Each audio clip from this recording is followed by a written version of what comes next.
¿cómo se llama? Participar de la comunión. ¿Ya?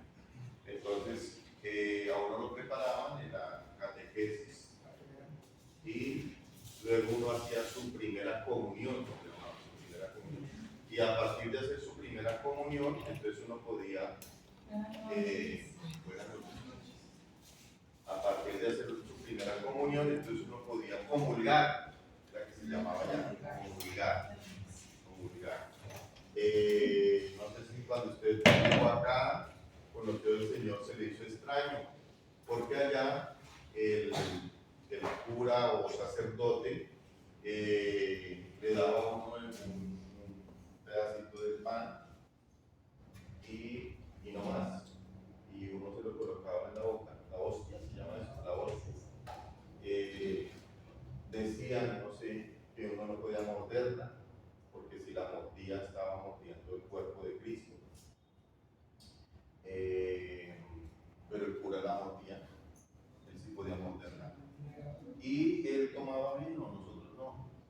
Él tomaba jugo, nosotros no. Bueno, vino, porque allá no es el jugo como nosotros, sino vino. ¿Ya? Entonces, cuando llegamos a la iglesia cristiana, encontramos una diferencia grande, ¿no? Encontramos que a la mayoría de gente bautizada, no que haya hecho la primera comunión, bautizada en agua, puede participar de la cena del Señor, y a diferencia, no solo uno la da, sino que se le entrega a todos y pueden tomar tanto el pan como el jugo que simboliza la sangre del Señor.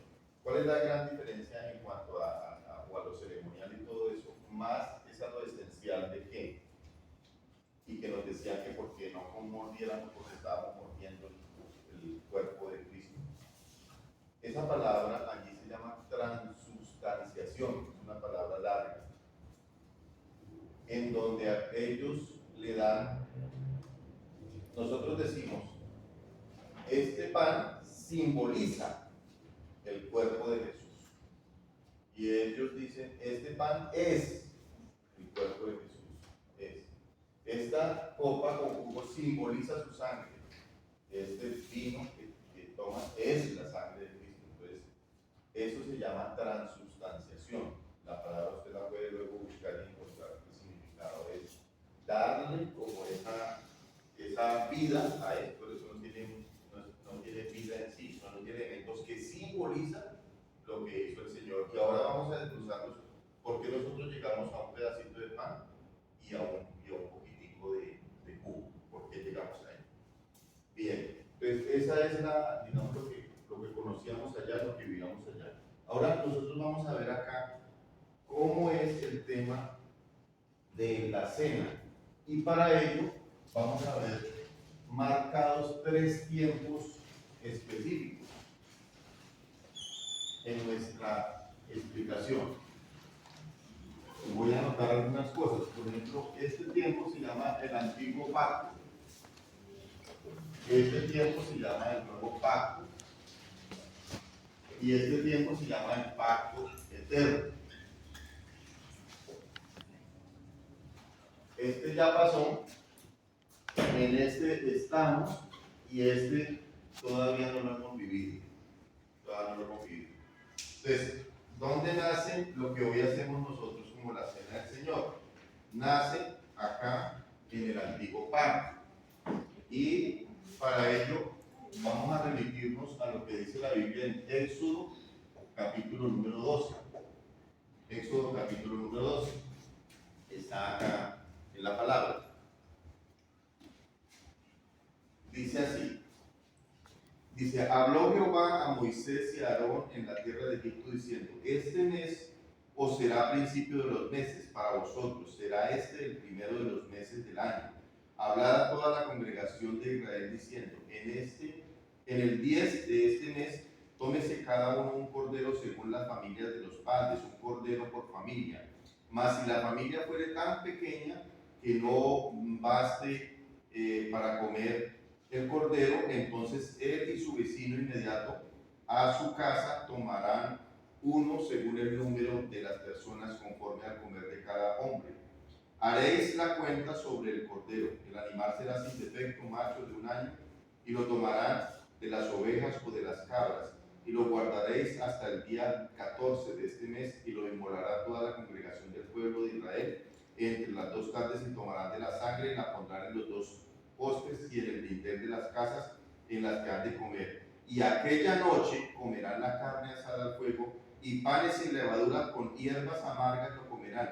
Ninguna cosa comeréis de él cruda, ni cocida en agua, sino asada al fuego, su cabeza, sus pies y sus entrañas. Ninguna cosa dejaréis de él hasta la mañana, y lo que quedare hasta la mañana lo quemaréis en el fuego, y lo comeréis así: ceñidos vuestros lomos, vuestro calzado en vuestros pies, y vuestro bordón en vuestra mano, y lo comeréis apresuradamente. Es la Pascua de Jehová, pues yo pasaré aquella noche por la tierra de Egipto, y heriré a todo primogénito de la tierra de Egipto, así de los hombres como de las bestias, y ejecutaré mis juicios con todos los dioses de Egipto, yo Jehová, y la sangre os será por señal en las casas donde vosotros estéis, y veré la sangre y pasaré de vosotros, y no habrá en vosotros plaga ni mortandad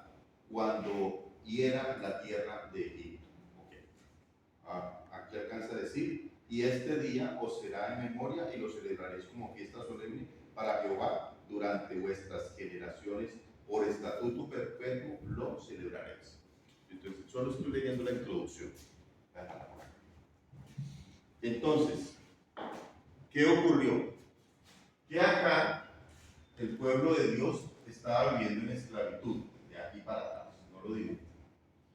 Y Dios dijo: voy a enviar la última plaga. La última plaga. ¿Cuál era la última plaga?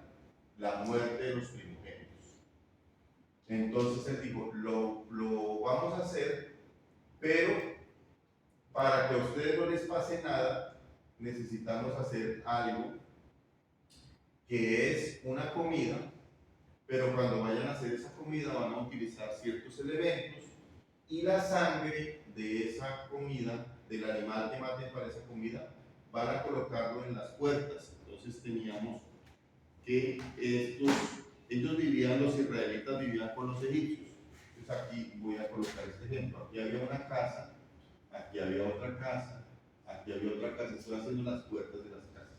Aquí había otra casa, aquí había otra, aquí había otra. Entonces lo que Dios les mandó a hacer es que se unieran por familias. Si la familia era poquita gente, si era numerosa, la misma familia. Mataban el cordero, y con la sangre de ese cordero iban a pintar la puerta de la casa. Entonces la pintaban. Pero al lado de ellos podía estar viviendo un egipcio. Entonces solo los que iban a hacer eso eran los israelitas. Ellos eran los únicos que iban a hacer eso. Las casas que no estuvieran pintadas con rojo eran las casas de los egipcios. Entonces él dijo: la última plaga será la muerte de los primogénitos. Dios iba a soltar la muerte para que viniera a las casas de ellos y matara a todos los primogénitos, tanto de hombres como de animales. Entonces salía la muerte salía a matar. Y si la muerte iba por acá, comencemos de arriba hacia abajo. Si la muerte venía por acá, llegaba a esta casa y mataba a los que habían ahí primogénitos. Pero si llegaba a esta casa y la veía pintada de rojo, hacía eso: pasaba por encima, entraba a las donde no había, pero donde había la pintura, la sangre, no pasaba por ahí. Si iba a entrar, no pasaba por ahí. A esto se le llama la Pascua. La Pascua viene de este vocablo, pesaje con K. Y esto significa pasar por encima de. O puede llamarse también pasar por alto. Voy por ejemplo, yo tengo acá la Biblia y yo traigo la Biblia así, pero si yo la sigo así, le voy a pegar a ella, ¿cierto? Entonces yo lo que hago es traigo la Biblia aquí, paso por encima, ¿sí? Paso por encima. Eso fue lo que hizo aquí Dios con la muerte. Pasó por encima de los israelitas. Entró donde no había israelitas, que eran egipcios, mató los primogénitos y pasó por encima. Y ahí, hasta ese momento, ellos eran esclavos. Entonces, ¿qué hicieron los egipcios? Desde Faraón en adelante, les dijeron, váyase. Era la 10ª plaga, 7ª, 8ª, 9ª, les decían, váyanse ustedes, no, tenemos que irnos con nuestras esposas, bueno, váyanse con las esposas, no, tenemos que irnos con nuestros niños, bueno, váyanse con los niños, no, tenemos que irnos con los animales, bueno, váyanse, pero no los dejaban ir con todo lo que ellos debían de irse. Y aquí ellos lo sacaron, le dijeron, váyase y mire, coja, llévese mi celular, si tuviera celular, mi reloj, mi carro, llévese todo, necesitamos que se vayan de aquí. Entonces, a eso se le llama la Pascua. Y aquí es donde nace lo que hoy nosotros tenemos como la Cena del Señor. Una particularidad es que aquí dice que esta Pascua debe de llevar unos elementos que los tenemos acá y ahora los vamos a explicar. Y debe llevar una premisa, debe seguirse celebrando, celebrar perpetuamente. Pero cuando vamos a pasar acá el nuevo pacto, usted va a encontrar que aquí también se va a celebrar perpetuamente. Y se irá a celebrar hasta este pacto eterno que ya es nuestra vida eterna en la eternidad. Por eso acá, ahora vamos para ahí. Acá Jesús dice, no la comeré hasta que se cumpla en el reino de los cielos. Allá volveremos a cenar con él. Entonces, nosotros estamos acá para que usted se ubique. Este fue el Antiguo Testamento. Entonces, él les dijo a estas familias, salieron de la esclavitud. Ahí en Éxodo 12 comienza la Pascua. Y usted ha escuchado esa palabra. En la Iglesia Católica la escuchamos, pero ahora se la explico. Es pasar por encima de él. Entonces, Dios les dice a ellos, cada año, usted va a volver a hacer esta comida. Esta que hicieron cuando estaban esclavos, la va a volver a hacer. Entonces se va a sentar con sus hijos. Cuando se siente con sus hijos y ellos comiencen a comer esa comida, ellos van a preguntar, ¿por qué hacemos esta comida cada año? Y usted le va a decir, hace tanto tiempo, nuestros abuelos, nuestros antepasados estaban esclavos, haciendo paja y ladrillo, pero vino Dios y nos libertó de esta manera. Por eso no queremos que eso sea solo algo que nos ocurra a nosotros, sino que tiene que pasar a ellos y luego a sus hijos y luego a los hijos de sus hijos, para que todos sepan todo ese recorrido que hizo Dios, todo ese recorrido que hizo la gente del pueblo escogido por Dios. Vamos a ello. Entonces aquí comienza la historia, ¿no? Esto se hace, pero esto es una línea cronológica donde hay años y demás. Entonces, en toda esta línea cronológica de años, hubo años que no se celebró. Cuando usted lea la Biblia, va a encontrar en el libro de Reyes o en el libro de Crónicas que dice que un rey restauró la Pascua o volvió a celebrar la Pascua. Era porque el anterior no la había celebrado. Era porque el anterior no había hecho eso. Entonces ¿qué pasó? Habían unos que descuidaron eso. Cuando fue destruida Jerusalén, cuando fueron destruidos sus muros, cuando todo el pueblo fue llevado esclavo hacia Babilonia. Entonces, todos esos reyes cuando volvieron, Nehemías cuando volvieron, Esdras, ellos cuando volvieron tuvieron que volver a reconstruir eso, la Pascua. En esta línea viene Jesús. Entonces, ya en el nuevo pacto encontramos en los evangelios, aquí es en el libro de Éxodo, ¿no? Ahora, en los evangelios encontramos la cena del Señor. ¿Y qué significa eso? Que esta comida Jesús la mandó preparar. La mandó preparar. Los mismos discípulos le preguntaron, en los tres evangelios está, vamos a leer un pedacito de Lucas 22. Mateo, Marcos y Lucas también está. Ahí en la capilla, cuando usted repase lo va a encontrar. Entonces, mire cómo comienza. Lucas 22. Dice, 22:7 dice, llegó el día de los panes sin levadura. Lucas 22:1 dice, estaba cerca la fiesta de la Pascua, de los panes sin levadura, que se llama la Pascua, o sea, esta donde celebraban esto, donde recordaban esto, ya en el tiempo de Jesús. Versículo 7 dice, llegó el día de los panes sin levadura, en el cual era necesario sacrificar un cordero. El cordero de la Pascua. Y Jesús envió a Pedro y a Juan diciendo, id preparado la Pascua para que la comamos. Y ellos le dijeron, ¿dónde quiere que la preparemos? ¿Dónde quiere que la preparemos? Y Jesús envió a Pedro y a Juan.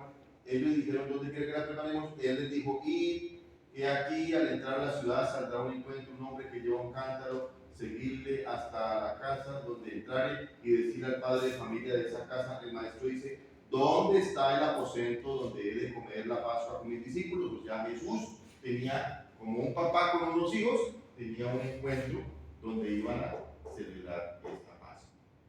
¿Qué es lo que hace aquí la diferencia? La diferencia la hace el versículo 14, dice, cuando era la hora se sentó a la mesa y con ellos apóstoles les dijo, ¿cuánto he deseado comer como vosotros esta Pascua antes que padezca? Porque os digo que no la comeré más hasta que se cumpla en el reino de Dios. Y habiendo tomado la copa, dio gracias y dijo, tomad esto y repartidlo entre vosotros, porque os digo que no beberé más del fruto de la vid hasta que el reino de Dios venga. Y tomó el pan, tomó el pan, y dio gracias y lo partió y lo dio diciendo, esto es mi cuerpo que por vosotros es dado, haced esto en memoria de mí. De igual manera, después que hubo cenado, tomó la copa diciendo, esta copa es el nuevo pacto en mi sangre que por vosotros se derrama. Entonces ahí instituye la cena. Mateo lo tiene, Marcos lo tiene también y Lucas también tiene explícito ese momento. Instituye la cena. Note lo siguiente, él lo hace, voy a resaltar esta parte, él lo hace haciendo esta comida, lo hace Jesús acá, haciendo esta comida con estos ingredientes. Pero él toma aparte la copita y el pan y la reparte, o sea, como que lo demás está, pero la esencia, lo llamo yo, es esta. ¿Listo? ¿Dónde estamos nosotros ahora ubicados? Bueno, y ahí también usted va a encontrar que dice que la seguirán tomando hasta el día que se cumpla. No la tomará más hasta que se cumpla en la eternidad. Entonces, acá es algo que hay que seguir haciendo y que seguimos haciendo. ¿Qué ocurre? Que luego aquí, en esta parte, ya Jesús muere. Y aquí aparece otra persona en escena que nos explica la Pascua y es el apóstol Pablo. Y él la explica en 1 Corintios capítulo número 11. 1 Corintios 11. Ahí aparece, de todo, le estoy dando las citas bíblicas, usted las va a encontrar después en la cartilla. 1 Corintios 11. Dice, el versículo 27.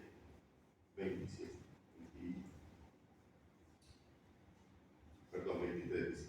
Porque yo recibí del Señor lo que también os he enseñado, que el Señor Jesús, la noche que fue entregado, tomó pan, y habiendo dado gracias lo partió y dijo, tomad, comed esto comed esto, es mi cuerpo, que por vosotros es partido, hacer esto en memoria, ustedes lo decían ahorita, en memoria de mí.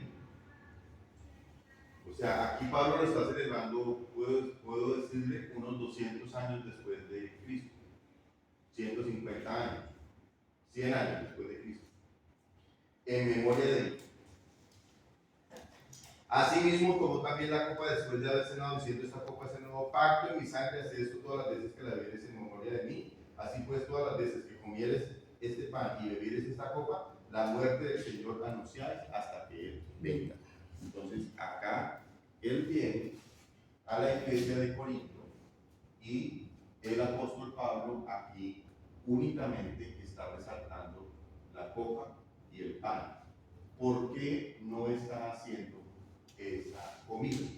¿O por qué de ahí para acá desaparece la comida? Por esta razón. Nosotros, si fuera así, nosotros entonces los primeros domingos de cada mes que tomamos la cena, haríamos una comida. Y en medio de esa comida tomaríamos la cena del Señor. Digamos que eso debiera de ser así. Fue aquí, siguió siendo así, llegó de Jesús, Él la hizo, resaltó la esencia que es el símbolo del cuerpo y el símbolo de su sangre. Y aquí Pablo sí resalta solo la esencia por la siguiente razón. En la palabra aparece que él llegó a una iglesia y encontró lo siguiente. ¿A cuántos les gusta la pizza? Levanten la mano. ¿A cuántos les gusta el pescado? Ustedes repitieron que a todos les gusta el pescado. ¿A cuántos les gusta el sancocho de gallina? Mi favorito. Entonces, ¿cómo era el tema? El tema era el siguiente: que el día de la cena no se preparaba algo, o si se preparaba, cada uno se preparaba lo que le gustaba. Entonces, a los que les gustaba pizza, traían pizza. A los que les gustaba el sancocho de gallina, sancocho de gallina. A los que les gustaba el pescado, pescado. ¿Y qué causó eso en la iglesia? División. Unos allá comiendo, otros allá comiendo y otros aquí comiendo. Y el apóstol Pablo dijo: no, porque ese no es el objetivo. Desde aquí estamos uniendo las familias. Aquí Jesús se unió con los discípulos. Él no le dijo: usted Pedro coma allá, usted Bartolomé coma allá. No, todos aquí.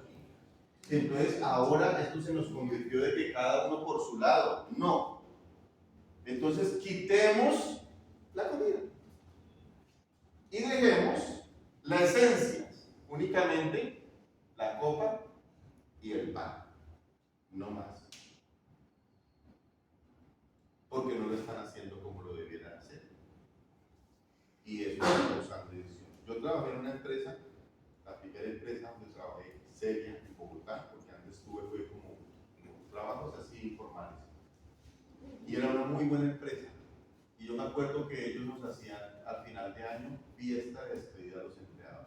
Pero era tremenda fiesta. Era fiesta con orquesta, con trago, con comida en abundante, con buenos regalos para los hijos. Pero ¿sabe qué comenzó a ocurrir? Que cada año había problemas. Porque las personas que tomaban mucho pues se emborrachaban, se metían con la otra familia. La gente después decía: no, ¿sabe qué? Ese regalo que le dieron a mi hijo. Bueno, comenzaron. Entonces, un año, 2 años, hasta que un día llegó el dueño y dijo: ¿sabe qué? Yo me voy a quitar este problemita encima. No hagamos fiesta. No hagamos fiesta de despedida. Usted le doy un bono, usted compra lo que quiera y donde quiera y ya, me quito el problema encima. Entonces, digamos lo que eso fue lo que ocurrió con el apóstol Pablo. Él llegó y lo que debía de ser una bendición se le volvió ¿qué? Un problema. Entonces él dijo: venga, vamos a la esencia. ¿Y cuál es la esencia? La esencia es esta. Ahora, uno se encuentra cosas como esta. Cuando yo llegué a la iglesia, todavía se repartía el pan de esta manera. Nos daban los guantes como utilizan acá y cogía uno el pan con los guantes y cogía el pan así y la persona cogía el pedacito, la persona cogía el pedacito, y la otra cogía el pedacito. Así, cuando yo llegué a la iglesia hace 22 años, ¿ya? Llegó el momento en el cual, por higiene, entonces se dijo, no, pues entreguemos el pan partidito. Y ahorita más, por el tema ahorita que hubo de pandemia y todo eso, en los pastores que nos recibieron en Pereira, donde estábamos nosotros cuando fue la pandemia, cuando comenzamos a repartir la cena, como era una iglesia pequeña, eran como 100 personas, no era ninguna cara pequeña, 100, 150, 200 personas. ¿Saben qué hacíamos nosotros? Colocábamos la cena en la mesa. Y cuando era el momento de tomar la cena, ni siquiera se la llevábamos a la persona, sino la persona pasaba, cogía su copita y su pan y iba y participaba en la cena. O sea, no los tocábamos para nada, porque fue preciso en el tema más fuerte de la pandemia. Me acuerdo que las ofrendas lo mismo, no le dábamos ni los sobres, la persona cogía el sobre, encontraba el sobre ahí, cogía el sobre, lo llenaba y cuando era el momento de la ofrenda, iba y había una urna y lo colocaba allá en la urna, o sea que no, para no tratar de no tocar la gente. Y de ahí, mire que en esa pandemia nació esa empresa de donde ahora traemos sí, nació una hermana, sí, es una hermana cristiana, dijo, yo voy a hacer la cena mucho más práctica, que no se le riegue, que esto y lo otro, y entonces inventó eso y ahora surte a la mayoría de empresas de Colombia, de iglesias de Colombia la cena, así como llega acá. Entonces nosotros cuando preparábamos la cena nos sobraba jugo, ese jugo se daña rápido, se fermenta muy rápido, porque el jugo de uva, se nos dañaba el jugo, el pan que quedaba por ahí, el ratón lo aprovechaba, entonces mientras que ahí queda sellado, higiénico y todo. Bueno, vuelvo al tema. Entonces es por eso, es por medidas higiénicas. Entonces un día un pastor me dijo, pastor, ¿cómo le parece que fui por allá a una iglesia y estaba ministrando la cena? Y vi eso, y el pastor con una copa grande, así grande. Y entonces para darle la cena a todos, porque él decía que tenía que hacerlo como decía en la Biblia, y en la Biblia decía que Jesús le dio de beber a su copa a todos. Yo le dije, ¿cómo hacía? Dijo, sencillo, él cogía una servilleta y por decirle decía, tome la cena, y ella tomaba la cena y lo cogía con una servilleta y limpiaba ahí, y pasaba al otro lado, y pasaba al otro lado, y pasaba al otro lado. Entonces, miren que la gente incurre en cosas por tomar literal la Biblia, ¿cierto? Entonces, por eso le digo, yo pueda que por allá de pronto en alguna iglesia estén haciendo eso. Y estén diciendo, no, es que el origen es así, el origen es una comida, ¿ya? Pero aquí Jesús resaltó los dos elementos, estos dos que estamos diciendo, y aquí el apóstol Pablo hace la claridad de que no es para desunir, sino para unir. Y entonces dice, ven, no porque el que come, ahora el que no tiene, dice ahí en la palabra, en Corintios usted lo puede leer, antes de lo que yo le dice, el que no tiene, pues no lleva de comer, entonces ese que queda por allá, es como cuando hay algunas cosas que se hacen así a nombre de la iglesia o algo, yo les digo, y si alguien no puede, tranquilo, no se preocupe, porque hay mucha gente que se abstiene de participar en cosas porque no tiene recursos, porque no sé qué, bueno, ok, entonces vamos a ir. Ahora quiero devolverme, ¿está claro hasta ahí o hay alguna pregunta? Quiero devolverme ahí, ¿está claro? ¿Sí? Entonces ahora nosotros participamos, nos dan la copita, nos dan el pan y participamos. Entonces, el proceso que usted está haciendo de bautizarse, entonces, como todo esto está encaminado, recuerde que donde vivimos la Iglesia Católica nos decía primera comunión, todo esto está encaminado realmente a que nosotros tengamos una comunión con Dios. Y la comunión va en estos dos sentidos. Esa clase creo que la quitaron del discipulado, me encantaba dar. Y es la clase de la comunión con Dios, y aquí la clase de la comunión con mi prójimo. Entonces acá estoy yo parado, yo tengo comunión con Dios, pero también tengo comunión con mi prójimo. Esta relación se llama horizontal, vertical y esta horizontal. Entonces mucha gente dice, no, yo con Dios sí todo, pero esa persona no me la pasó. Entonces yo no puedo perder mi salvación por un tema de relacionar con otra persona. Yo debo arreglar eso. Si yo estoy bien con Dios, Él me invita a que yo esté bien con los demás.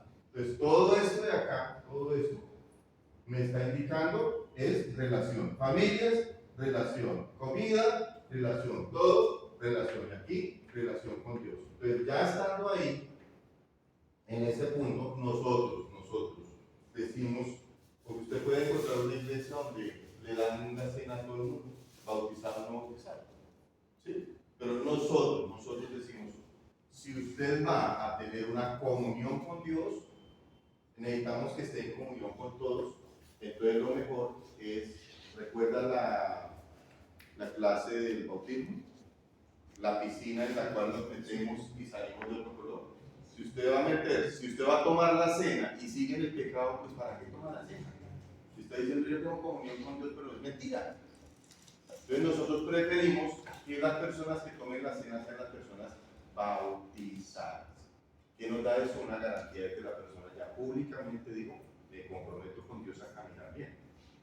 Y ya, tenemos dificultades, tenemos situaciones, hay áreas de nuestra vida que necesitan siempre estar siendo fortalecidas, administradas, de todo, pero estamos caminando con Dios. Ya. Entonces ahí hacemos el pan para que las personas arreglen sus situaciones y demás. Ok, entonces, ahora quiero, porque esto tiene una explicación bien bonita, y es los elementos que componían esta comida. Como la esencia queda aquí, los elementos que componían o que componen esta comida tienen un significado para nosotros hoy, un significado muy importante. ¿Ya? Entonces dice la palabra donde estábamos leyendo en Éxodo 12. Ahí aparecen estos elementos. Número 1, dice el primer mes, Esto significa, el primer mes, significa una nueva vida con el Señor. O sea, cuando yo tomo la cena, aquí decía, en el primer mes, entonces, aquí quiere decir una nueva vida con el Señor. O sea, hasta aquí y desde aquí. Hasta aquí no podía tomar la cena, pero desde aquí que puedo tomar la cena, mi vida comienza en un nuevo nivel con Dios. Hasta aquí era así, para allá y para acá, pero aquí en adelante ya me apliqué con Dios. Entonces, número 1. Número 2, dice que tenía un cordero, y este cordero que sacrificaban aquí, que pintaban aquí la puerta de la casa, para nosotros pues es el cordero inmolado, Jesús. Pues aquí ya aquí ya mataron un animal para hacer esta fiesta, esta Pascua, pero ahí no tuvieron que pintar puertas ni nada de eso lo hicieron únicamente acá. Pero cuando nosotros estamos tomando de el símbolo que es su sangre, estamos diciendo simbólicamente que mi casa también está siendo, la puerta de mi casa está siendo pintada con la sangre de Cristo, que mi misma vida está siendo pintada con la sangre de Cristo. O sea que si aquí no entraba la muerte, acá también en nosotros no va a entrar la muerte. Pastor, pero nosotros nos vamos a morir, sí, pero vamos a tener vida eterna. O sea, no vamos a morir bien, acá vamos a llegar. Como vamos a llegar ahí, entonces, sí, vamos a morir un día, pero es el día que el Señor escogió para nosotros, no el día que nosotros escogimos y dijimos, voy a morir, voy a quitarme la vida, voy a hacer eso, voy a hacer lo otro. ¿Okay? Entonces, el cordero, la carne que se utilizaba en este sancocho, en esta comida, esa carne simboliza la palabra de Dios. La palabra de Dios simbolizaba allí en esta parte. El pan sin levadura, el fuego que cocinaba esa comida, esa olla, para nosotros simboliza el Espíritu Santo, porque el Espíritu Santo es el que ha venido con su fuego para purificar nuestra vida. Ahora, el pan sin levadura, todo eso aparece en Éxodo 12, lo que estoy leyendo, y aparece en Corintios, comparativo de aquí hacia acá. El pan sin levadura. El pan sin levadura representa, ya lo vimos, ya lo hemos visto en esta clase, la pureza de nuestra vida. Este pan, esta tortilla que está acá, es hecha o amasada sin levadura. Pero si tuviera levadura, estaría sopladita, infladita, esponjada, cosa. Y ya lo habíamos hablado en la clase con ustedes, que cuando uno va y pide un roscón, y uno ve ese roscón todo provocativo, lleno de azúcar por fuera y todo eso, pero cuando le echa muela, cuando uno muerde por dentro está ¿qué? Bueno, entonces el pan sin levadura es un pan duro y uno lo va a morder y si no tiene buena la dentadura se le desportilla la dentadura. Entonces imagínense, vuelvo a la cena, están los niños con el papá, con los abuelitos, y cuando él les dice, y cuando están ahí comiendo y todo y de pronto les pasan el pan, dice, abuelito, este pan es duro, ¿por qué ese pan así? Entonces el abuelito o el papá le va a decir, porque este pan simboliza la pureza de nuestro corazón. Simboliza que tú vas a ser verdadero, no vas a ser bueno, no vas a ser una persona que tiene aparenta ser un buen estudio, aparenta. Yo he visto una mujer que me dijo, ¿cómo le parece, pastor, que mi hogar está así? ¿Y sabe qué me decía la gente? Ustedes tienen un hogar como muy bonito, digo, ¿sabe qué era? Pura apariencia. Porque nosotros íbamos a las fiestas, a las reuniones sociales, de la familia, y era de la mano y todo, pero apariencia, porque apenas salíamos de ahí, agarrados, peleados, allá en la casa. Entonces, desde pequeñitos, estamos enseñándole a vivir de una sola pieza con el Señor. No de dos piezas, no de dos caras. Luego de eso, ¿qué sigue? El pan sin levadura. Luego sigue, dice, la sangre en las puertas de las casas. Ya lo vimos acá, que es, digamos, en el contexto bíblico sería el perdón de pecados, que se llama expiación. Creo que ya en las primeras clases vimos cuando hablamos de la salvación de eso. Y viene otra que dice las hierbas amargas. Entonces por eso María me preparó acá una hierba, no sé, coja un pedacito.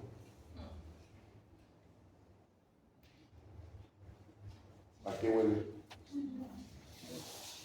¿No?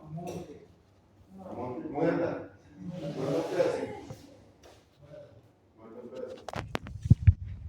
Vamos a aplicar. ¿Es como? ¿Es dulcecito? Entonces mira,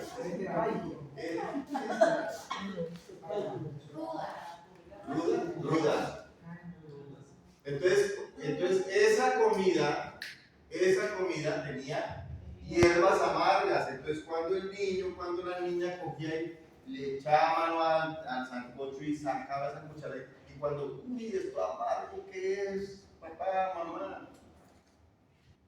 Esos abuelitos, tatarabuelitos, vivieron tiempos de amargura y de dolor. ¿Y por qué? Porque ellos no están así como estamos nosotros ahora. Ellos vivían esclavos y eso producía amargura en su corazón. Entonces mire todo lo que hizo Dios. Dios hizo que ellos fueran libres y ahora nosotros somos libres y ya no vivimos en amargura.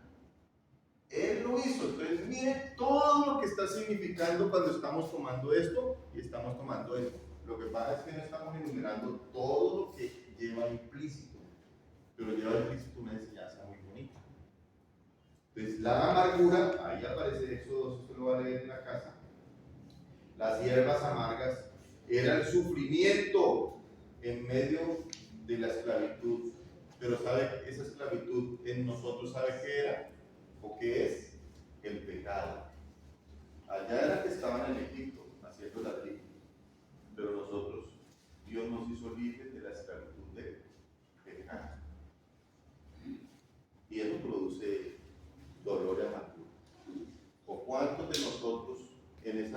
salir de las cosas del pecado, no públicamente, sino por allá solo usted en el baño, en la alcoba, en la casa, en el carro, en algún lugar, no ha llorado solo y ha dicho: Señor, yo quiero dejar esto, yo quiero salir de esto, ayúdame, yo no quiero volver a incurrir en ese pecado, la tentación rondando y el teléfono sonando, no sé.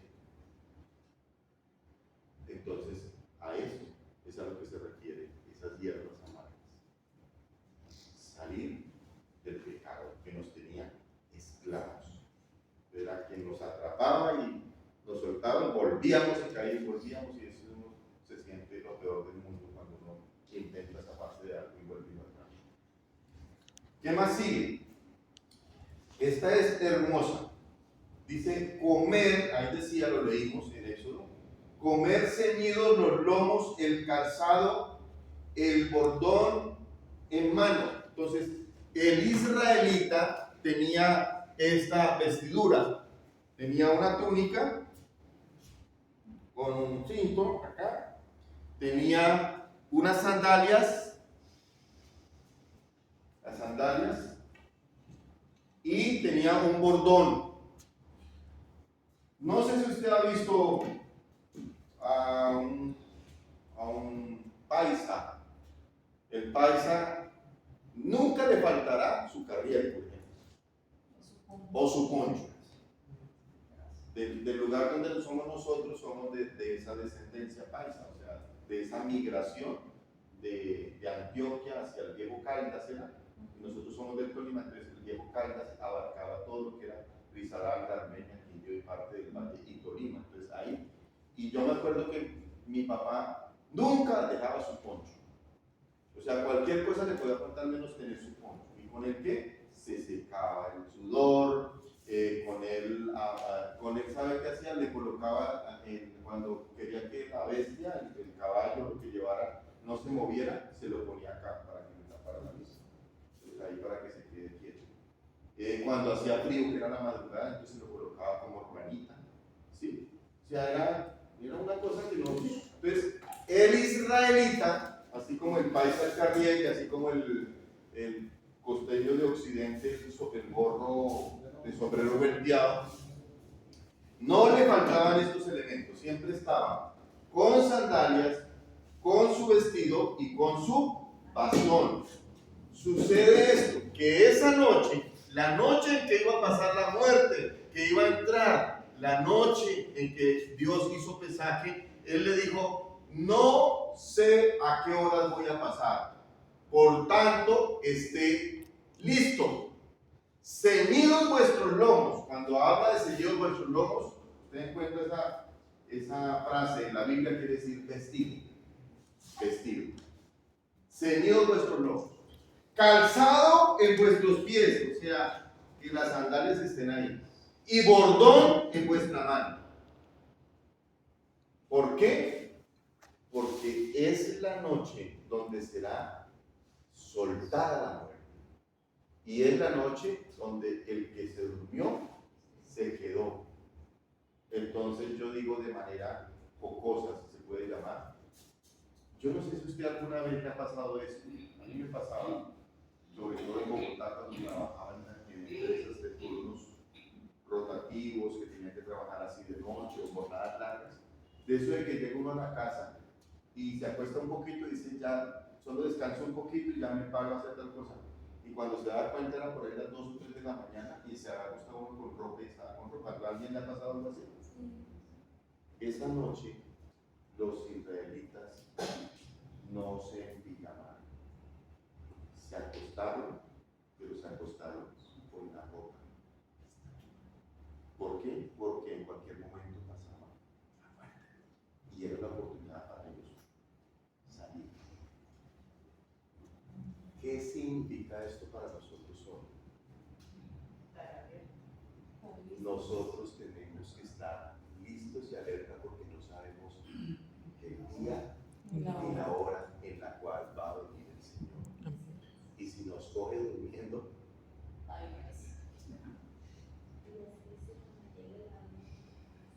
Él llegará en el momento que menos esperamos. Entonces, cuando dice vuestros lomos, calzado en vuestro pie, bordón en mano es, estén listos, porque en cualquier momento paso, y el que se quedó, se quedó. Entonces nosotros, cuando estamos tomando la cena, cuando comemos este pedacito de pan y comemos esta copa, ¿qué le estamos diciendo al Señor? Señor, estoy listo, puedes venir conmigo, o esta noche. Pero cuando le hago el quite, y por aquí, y por allí, y por allá, ¿qué tal mientras me arreglo mis cosas bien el Señor? Me quedé. La Biblia tiene varios ejemplos. Uno de ellos es el de las 10 vírgenes. ¿Sí? Entonces estaban una hilera por acá, otra por acá, 5 por allá, 5 por acá. Por aquí tenía que pasar el novio. El novio tenía que pasar por aquí. Tenían que ellos hacer una corte, una fila con las lámparas encendidas. Y a estas se les acabó el aceite. Se quedaron sin, con la lámpara se le apagó. Entonces le dijeron a las de allá, hey, denos aceite. Y ellos les dijeron, no, más bien vayan ustedes y traen. Entonces, estas se fueron. Y en ese momento pasó el novio. Entró, ¿quiénes tienen la luz prendida? Ustedes, ¿quiénes están listos? Ustedes entraron y la puerta se cerró. Cuando llegaron las otras, ¿y dónde están? No, ya entraron. Y llegaron allá a golpear. Ábranos. Ya la puerta se había cerrado. Hay mucha gente, hay películas de eso, ¿no? El momento en el cual llega el Señor. Son películas, no es la realidad, son películas. Pero lo que el hombre piensa que puede suceder, es que hay muchas personas que por querer arreglar las cosas a última hora no alcanzarán. Por allá hay una película donde llega el pastor a la iglesia y llega y encuentra solo como dos personas, un domingo de culto, llega y encuentra solo 2 personas ahí llorando. ¿Qué pasó hoy? Que no vino la gente al culto y había solo como 2 personas ahí. Y entonces, no sé qué es lo que dice, no qué es lo que pasa, pero sucede que era que había venido el Señor y se había quedado el pastor y los hermanos. La demás iglesia se había ido. Sí, es que hay varias, claro. Sí, imagínense, el pastor estaba mal. El pastor estaba mal. Entonces, no, nosotros cuando estamos diciendo vamos a tomar la cena, siempre que tomamos la cena estoy diciendo, Señor, estoy preparado porque yo no sé si me toca esta noche o mañana, pasado mañana, dentro de 5 o dentro de 10 años. Lo mejor es, vuelvo a la figurita de acá, y estar en comunión con Dios y con las personas que me rodean. Por eso la palabra dice, no se ponga en solitario, no se acueste usted sin arreglar lo que tiene que arreglar. Pues, mire, hay gente que dice, no, pastor, eso yo a última hora me arrepiento. ¿Cómo sabes? Hay gente que se acuesta a dormir el otro día en la mansión y ese ni siquiera se dio cuenta que ahora se durmió. ¿Cómo puede uno reaccionar ante un accidente o ante alguna cosa? En ese momento se puede arrepentir. Pues siempre que la gente busca excusas, hay gente que dice, no, y que mi tío borracho, pero él conocía del Señor, pastor, él había hecho la oración de fe. Sí, yo sé que hay mucha gente que ha hecho la oración de fe, pero una cosa es hacer la oración de fe y otra cosa es obedecerle a Dios, caminar con Dios. La oración de fe no es la oración que hago para salvarme, ¿no? Lo que a mí me salva es mi fe en el Señor y mi obediencia a su palabra. Entonces, siempre que yo encuentro eso, creo que en el encuentro cuando usted le puede explicar eso, yo digo, hasta aquí nosotros estamos en un tiempo que se llama el tiempo de gracia. O sea, acá Dios nos consiente, hasta aquí Dios, pero de aquí para allá viene el tiempo de la tribulación y la gran tribulación. Si yo no quiero llegar a esos tiempos, que yo no sé qué es lo que va a pasar allá, pero lo único que sé es que no son cosas buenas. pues yo hasta aquí, donde tengo la oportunidad, debo arreglar mis cosas de una. Yo no quiero llegar a ni que existiera en la historia esto de aquí para allá. Pero cuando la gente dice, no, es que ya que a última hora se arrepintió, es que mi tío pasó y no sé qué le pasó tal cosa, yo les digo, lo que están haciendo es corriendo la silla un poquito. Para decir, viviendo así a medias, puedo salvarme. Yo puedo decirle, no, sí, seguramente sí, pero ¿sabe qué? La salvación no la determina uno. La salvación de todos nosotros la determina Dios. Él es el que dice quién se salva de nosotros y quién no. Entonces, ¿yo cómo voy a tomar la voz de Dios para decirle a una persona, no, sí, su Dios se salvó, yo creo que la última hora se arrepintió? No. Le estoy diciendo, ¿sabe qué? Cuando le dijera así eso a alguna persona, le estaría diciendo, viva su vida como le dé la gana, que de todas maneras Dios lo va a salvar. Cuidado, porque así hay una corriente religiosa que se llama salvos, siempre salvos, que dice, usted recibe a Cristo en su corazón, viva la vida como quiere y ya será salvo. Y dan exceso, dan libertad, dan que la gente haga lo que quiera. Y no es así. Volvemos aquí. ¿Ves dónde termina todo? ¿Dónde va a terminar mejor? Porque ni siquiera ha terminado. Nosotros estamos tomando la cara. Pero mire dónde debe terminar. Debe terminar en el pacto eterno, en la vida eterna. Allá en la palabra dice, y no la comeré más hasta que se cumpla en el reino de los cielos, en la eternidad. El Señor aquí terminó su ciclo, murió, reemplazó al Cordero, nos perdonó los pecados y todo, y está allá a la diestra del Padre, esperando el momento en el cual el Señor le dirá, Dios le dirá, vamos a recoger la cosecha, vamos a recoger el. Y ahí la importancia no solo de nosotros, sino de todas las otras personas que no conocen del Señor. Por eso dice la Biblia que Cristo, cuando vio la multitud que se perdía, sintió ¿qué? Compasión por ellos. Y nosotros debemos de sentir eso, compasión. Y es ayudar a otros que no conocen del Señor, llevarlos al Señor. Ahora que entró el invierno y todo eso, recuerdo una historia de un señor que vivía en un lugar donde estaba a punto de caerse esa casa. Y los organismos de socorro fueron y lo sacaron. Y lo sáquese de ahí porque fijo se vaya esta noche en la tempestad que está cayendo. Y sí se fue a la casa. El Señor lo llevaron a un lugar seguro, le dieron sus elementos y todo, y al otro día le dijeron, usted nos puede hacer un favor, que usted conoce toda la gente que vive de ahí para arriba en ese río, en esta ribera. Sí, señor. Usted nos puede ir a ayudar a decirles a ellos y a convencerlos de que se salgan de ahí, porque si vuelve a crecer el río esta noche, ya no es su casa, sino también la de ellos. ¿Qué haría el Señor? Si a mí me salvaron, yo voy a ver a cuántos salvo. Entonces, esa tarea la tenemos todos nosotros. Usted está conociendo hoy una verdad que afuera no la conocen. Afuera dirán, los cristianos, la crítica, no sé qué, hacen esto, hacen lo otro. Pero mentira, no conocen la verdad. Nosotros conocemos la verdad hoy. Número uno, no vamos a echar para atrás, ni para coger impulso. Y número dos, tenemos una gran responsabilidad. Es hacer que todos los demás conozcan también la verdad que hay aquí. Yo creo que me quedó una, no sé si me quedó una profecía.